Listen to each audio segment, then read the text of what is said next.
વિસ્તારમાં સુજલામ સુફલામ કેનાલમાં પાણી ન આવતા લાખણી અને દિયોદર તાલુકાના ખેડૂતોમાં રોષ જોવા મળ્યો। વાસણા ખાતે કેનાલ પર મોટી સંખ્યામાં એકઠા થયેલા ખેડૂતોએ ઢોલ વગાડી વિરોધ કર્યો। સુજલામ સુફલામ કેનાલ ચાલુ કરો તેમજ જય જવાન જય કિસાનના નારા લગાવ્યા। ખેડૂતોનું કહેવું છે કે છેલ્લા 5 દિવસે કેનાલમાં પાણી પહોંચ્યું નથી, જ્યારે મુખ્યમંત્રી ભૂપેન્દ્ર પટેલે 20 ઓગસ્ટથી કેનાલમાં પાણી છોડવાની જાહેરાત કરી હતી। વરસાદ ખેંચાતા અને ભૂગર્ભ જળસ્તર ઊંડું જતા ખેતીના પાકને નુકસાન થઈ રહ્યું છે। ખેડૂતોએ તાત્કાલિક કેનાલમાં પાણી છોડવાની માંગ કરી છે। અમે ખેડૂતોની વતી અમે માગણી કરી છીએ કે આ સુજલામ સુફલામમાં તાત્કાલિક પાણી નાખો, પોચ પમ્પિંગ ચાલુ કરો તો અમારે લાગણી સુધી પાણી પહોંચે એમ છે। આ ભલે ગમે એટલા તળાવ ભરશો તોય કોઈ પાણી ઊંચો આવવાનું નથી। આ સુજલામ સુફલામમાં 24 કલાક પાણી રહેશે તો જ તળાવ ધરાવવાના છે। અત્યારે અમારો પાક બળેરો છે। અમે સરકારશ્રીને કહેવા માંગીએ છીએ કે ચોગા પમ્પિંગ સ્ટેશને તાત્કાલિક 6 પંપ ચાલુ કરી અને અમારી સુજલામ સુફલામમાં તાત્કાલિક પાણી નાખે અને છેવાડા વિસ્તાર સુધી પાણી પહોંચે તેવું આયોજન કરે। અમને સુજલામ સુફલામમાં પાણી નહીં મળે તો અમારા વિસ્તારના ખેડૂતો સાથે મળી આંદોલન કરશે।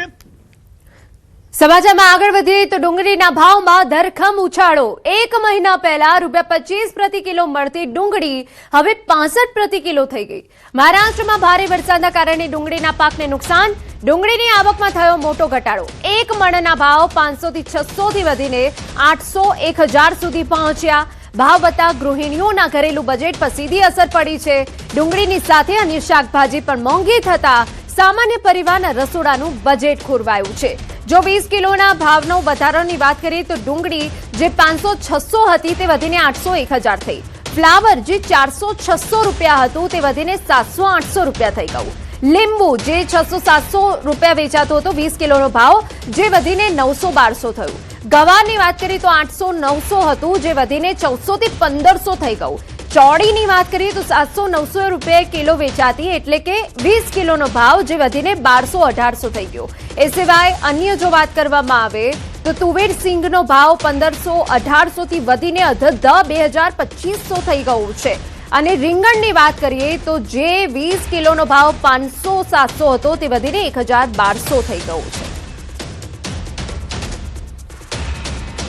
જે ડુંગળી આજથી 1 મહિના પહેલાં અમારા ત્યાં 500 થી 600 રૂપિયા પ્રતિ 20 કિલો વેચાતી હતી, જે તે આજની તારીખમાં સારી ક્વોલિટીની ડુંગળી 800 થી 1000 રૂપિયા પ્રતિ 20 કિલો થઈ ગઈ છે। અને આ જ સ્થિતિ દરેક જગ્યા પર છે। બાબુભાઈ, આગામી 6 મહિના સુધી નવો પાક નહીં આવે ત્યાં સુધી ડુંગળીનો ભાવ આ જ પ્રકારે રહેશે?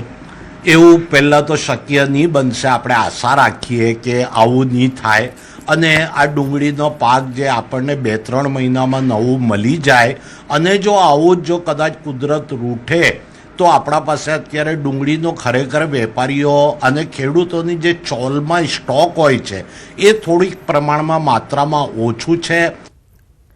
સમાચાર વડોદરામાંથી ચકચારી ભાયલી સામૂહિક દુષ્કર્મ કેસ સજાને લઈ કોર્ટમાં સુનાવણી। 30 ઓગસ્ટે થશે સજાની જાહેરાત। કોર્ટે તમામ 5 આરોપીને દોષિત જાહેર કર્યા। વર્ષ 2024માં નવરાત્રીના બીજા નોરતે બની હતી અમાનુષી ઘટના। સરકારી વકીલોએ કોર્ટમાં ધારદાર દલીલો રજૂ કરી હતી। કેસમાં 45 સાક્ષીઓની જુબાની લેવામાં આવી હતી। સીસીટીવી અને ફોરેન્સિક પુરાવા મજબૂત સાબિત થયા। સુરક્ષા અને કાયદો વ્યવસ્થાની સ્થિતિ ધ્યાનમાં રાખી તમામ આરોપીઓને જેલમાંથી વિડીયો કોન્ફરન્સિંગ મારફતે કોર્ટ સમક્ષ હાજર કરવામાં આવ્યા। પીડિતાને ન્યાય અપાવવા માટે પોલીસે ટૂંક સમયમાં ચાર્જશીટ રજૂ કરી ફાસ્ટ ટ્રેક સુનાવણી હાથ ધરી હતી। કોર્ટે તમામ પુરાવા અને સાક્ષીઓની જુબાનીના આધારે નિર્ણય લીધો છે। આગામી 31 ઓગસ્ટે આરોપીઓને પડનારી સજા પર હવે સૌની નજર છે।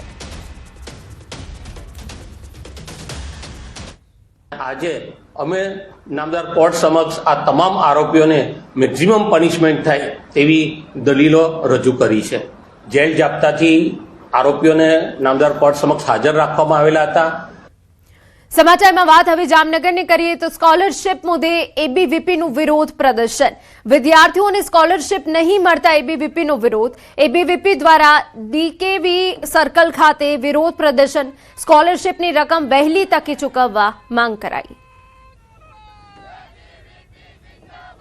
ઘણી બધી શિષ્યવૃત્તિઓ છે સરકાર દ્વારા દેવામાં આવે છે, પણ વિદ્યાર્થીઓને એ શિષ્યવૃત્તિ હજી સુધી મળતી નથી। MYSY થઈ ગઈ, CMSS થઈ ગઈ, એવી ઘણી બધી આદિજાતિની જે શિષ્યવૃત્તિઓ થઈ ગઈ તો એવી શિષ્યવૃત્તિઓ સરકાર દ્વારા ચાલુ છે, પણ સરકાર દ્વારા હજી વિદ્યાર્થીઓના બેંકના ખાતામાં જે શિષ્યવૃત્તિ છે એ પહોંચાડવામાં આવતી નથી. તો એને લઈને આજે ઉગ્ર વિરોધ પ્રદર્શન કરવામાં આવ્યો. સમાચાર અમરેલીમાંથી. ચાંપાથડ ગામે શેત્રુંજી નદીમાં રેતી ચોરી મુદ્દે ગ્રામજનોએ ઉગ્ર વિરોધ નોંધાવ્યો. ગ્રામજનોએ ગેરકાયદે રેતી ખનન બંધ કરાવવા માંગ સાથે જિલ્લા કલેક્ટર અને ખાણ ખનીજ વિભાગને આવેદનપત્ર પાઠવ્યું. ગ્રામજનોનો આક્ષેપ છે કે નદીમાં જેસીબી, હિટાચી અને ઓવરલોડ ડમ્પરો દ્વારા રેતી ખનન કરવામાં આવી રહ્યું છે, જેના કારણે રસ્તા પરથી પસાર થતા ભારે વાહનોને પગલે બાળકોની સુરક્ષા અંગે પણ ચિંતા વ્યક્ત કરી હતી. ગ્રામજનોએ ખાણ ખનીજ કચેરી બહાર રામધૂન બોલાવી 7 દિવસમાં કાર્યવાહી નહીં થાય તો ધરણા, ઉપવાસ અને ઉગ્ર આંદોલનની ચીમકી આપી છે. એ શેત્રુંજી નદીમાં ખાણ ખનીજ ખાતા વિભાગને અમે રજૂઆત કરી, પણ રેતી ચોરો આજ દિન સુધી અટકતા નથી. જે અમારી નદી કાંઠાની જે કિંમતી જમીનો છે એની જમીનો કાપવા મળ્યા છે. અત્યારે અમારા ખેડૂતો જમીનો અમારી જવા મળી છે, એટલે પાયમાલ તરફ જવા મળ્યા છે. અમે આ ખાણ ખનીજ વિભાગમાં આવેદનપત્ર દેવા આવ્યા છીએ, તો સાહેબે અમને આશ્વાસન આપ્યું છે. હવે અમે જોઈએ છીએ કે કેટલા દિવસમાં આ વસ્તુ બંધ થાય છે. જો આ વસ્તુ બંધ નહીં થાય તો અમે દિન 7માં અહીંયા મામલતદાર કચેરી આગળ ઉપવાસ કરીશું, જન આંદોલન કરીશું. સમાચાર અમદાવાદમાંથી. આરએસએસની 2 દિવસીય સમૂહ બેઠક. ભાજપ નેતાઓ અને આરએસએસ આગેવાનો હાજર રહ્યા. સંઘ પ્રાંત કાર્યવાહક શૈલેષ પટેલનું નિવેદન સામે આવ્યું. વર્ષમાં 2 વાર આવી બેઠક મળતી હોય છે. આર્થિક આરોગ્ય વિષય પર આજે બેઠક મળી. સંગઠનના ઉદ્દેશ્યોને ગ્રાઉન્ડ પર લઈ જવા મંથન. વૈચારિક અને શિક્ષણ સમૂહની બેઠક બપોર બાદ મળશે. આવતીકાલે સુરક્ષા સમૂહની બેઠક.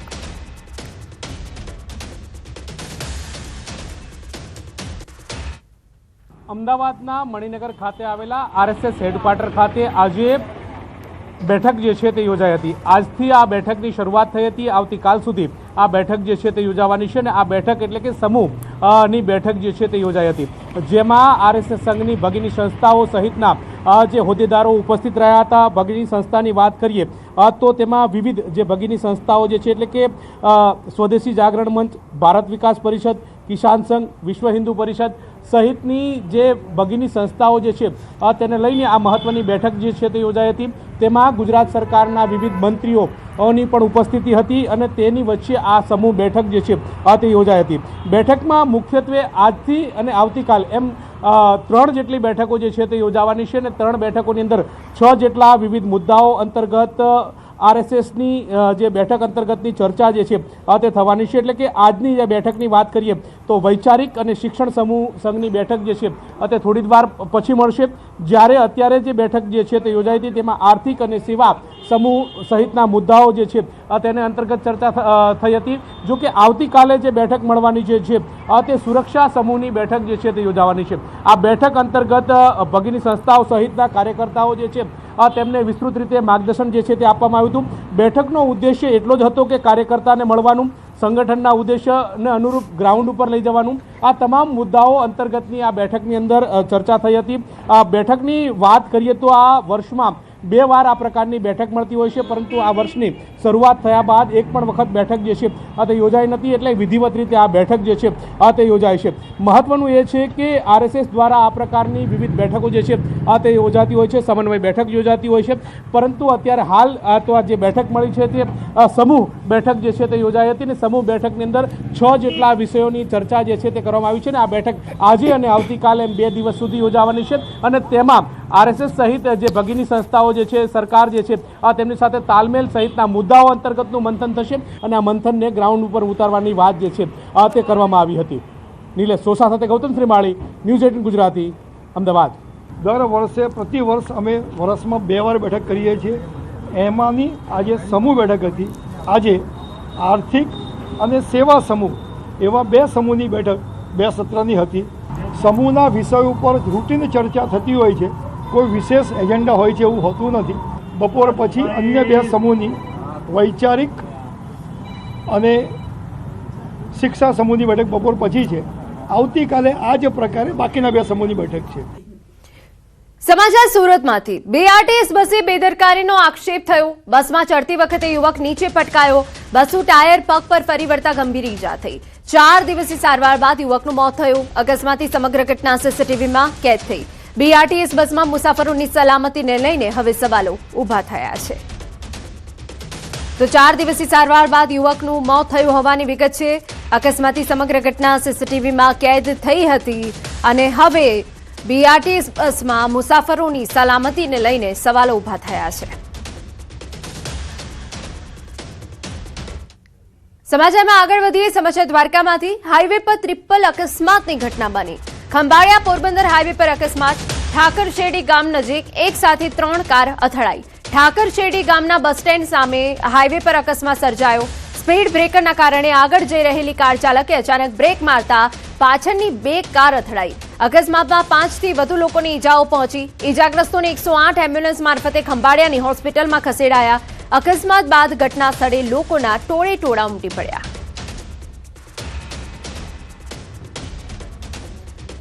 સમાચારમાં આગળ વધીએ. ભુજમાં આર્મીના યુનિફોર્મનો પ્રતિબંધિત જથ્થો ઝડપાયો. મિલિટરી ઇન્ટેલિજન્સ અને ભુજ બી ડિવિઝન પોલીસની સંયુક્ત કાર્યવાહી.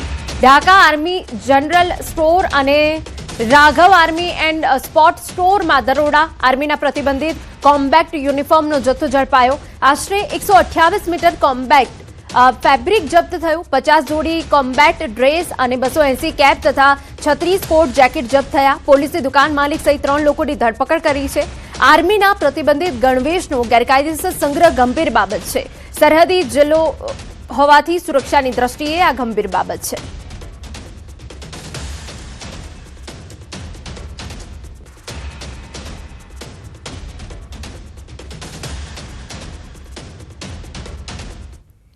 સમાચારમાં રોકાઈએ એક વિરામ માટે.